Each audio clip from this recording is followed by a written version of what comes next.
In the trial of the former heads of the State Statistics Agency Nurman Bayanov and Birli Mindebayev, the court has completed the questioning of the prosecution's key witnesses. Representatives of private companies involved in the sale and installation of special equipment gave their testimonies to the Yesil District Court on Thursday.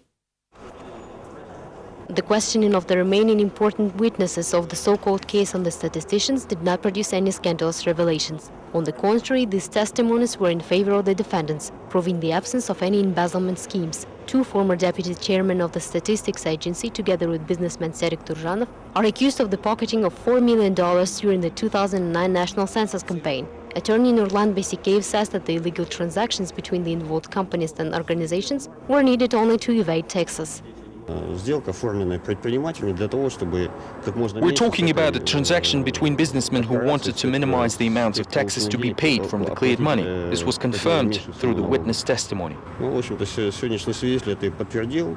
All of the defendants, the founder of the company Kyiv Serik Turjanov as well as the two ex-deputy heads of the Statistics Agency, were not involved in financial dealings between private companies. This claim was made by one of the questioned businessmen. Meanwhile, Valery Zhurdikov, who was considered an accomplice, remained under arrest for 4 months before being released for the lack of evidence and assistance to the investigation. The court revealed that Zhurdikov served as a mediator, as his company did not enter into any agreements. Perhaps the only link here is Tsarigorodtsev, the director of the company's Express Stroy, which walked off with the money.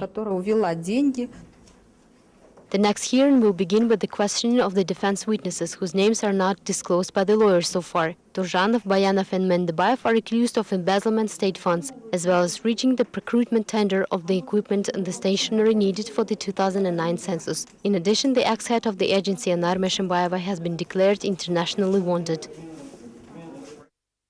A supervisory appeal to the Supreme Court was submitted by a well-known Kazakh human rights activist Yevgeny Zhovtis. Last August, Balkhash District Court found him guilty on violating traffic rules, which resulted in the death of a pedestrian, and sentenced Zhovtis to 4 years in a penal colony. Later, the Almaty Regional Court upheld the verdict. Now the human rights activist is waiting for the examination of his appeal by a higher court, the hearing of which is scheduled for April 26. A scandal linked to a World War II veteran is developing in eastern Kazakhstan. Local museum employees borrowed all merit certificates of Alexei Boyko, supposedly to set up an exhibition display, but never returned them back. All subsequent requests of the 87-year-old veteran were met with cold observations of the officials that the documents are now the heritage of the state.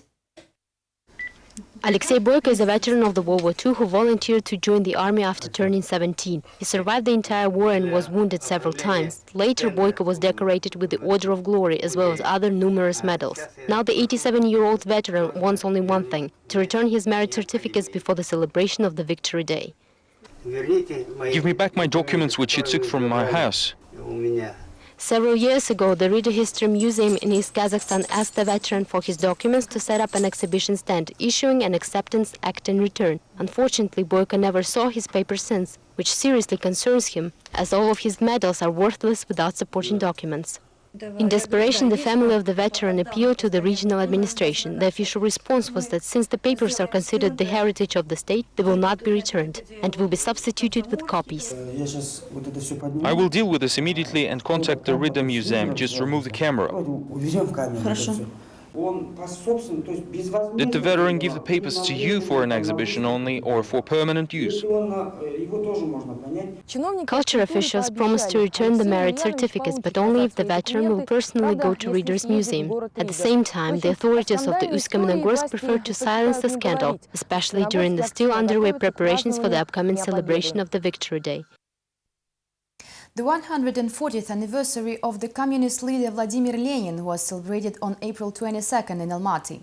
The influential figure was honored by representatives of all official left-wing parties located in the city, including the Communist Party of Kazakhstan and People's Communist Party.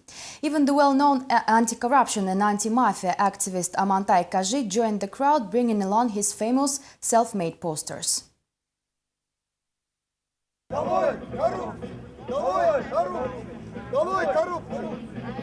Down with the corruption. Kazakh people will show you. Allah Akbar. The rally was attended by about 50 people, mostly elderly citizens. The leaders of communist parties recalled what it was like to live according to Lenin's principles when the power truly belonged to the people, society was not noticeably split, and when corruption was merely a foreign word. People have come to this rally mainly to pay tribute to Lenin's name, ideas and legacy, and also to share thoughts on how to continue living, learning and fighting according to Lenin's ideas.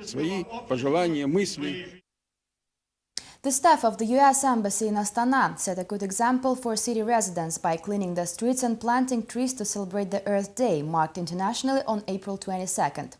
The mission's charge d'affaires, Pamela Spratlin, called Kazakh citizens to change their jeeps to bikes, as it will benefit the environment and also will be good for people's health. About 40 employees of the U.S. Embassy volunteered to clean up the territory of the Palace of Peace in accord, timing it up with the International Day of the Environment celebrated on April 22nd. The initiative to plant trees in Astana was supported by the city authorities, who provided the embassy staff with 8 silver poplars. Deputy Ambassador Pamela Spratlin personally planted the trees. It is certainly important to clean up the city, but to plant new trees is even more important because it symbolizes the beginning of something new. It would be great if in 10 or 12 years I returned to Astana and saw these trees again. Everything will be ready for the Asian Winter Olympics, say Astana representatives of the ruling party Nuratan, as well as officials of the city board responsible for the upcoming games.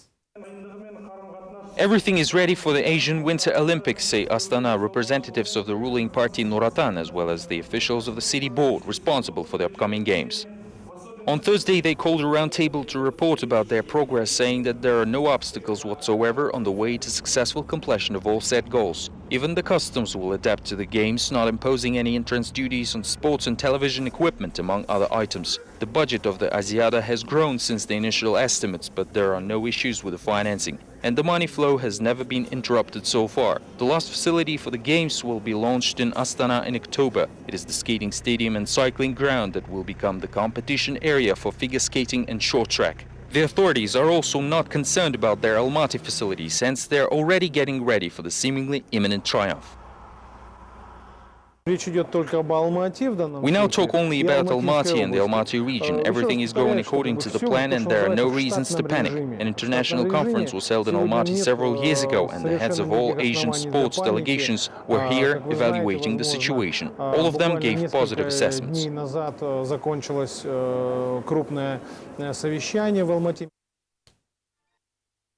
These were all the latest updates from Kazakhstan. Thank you for being with us and goodbye.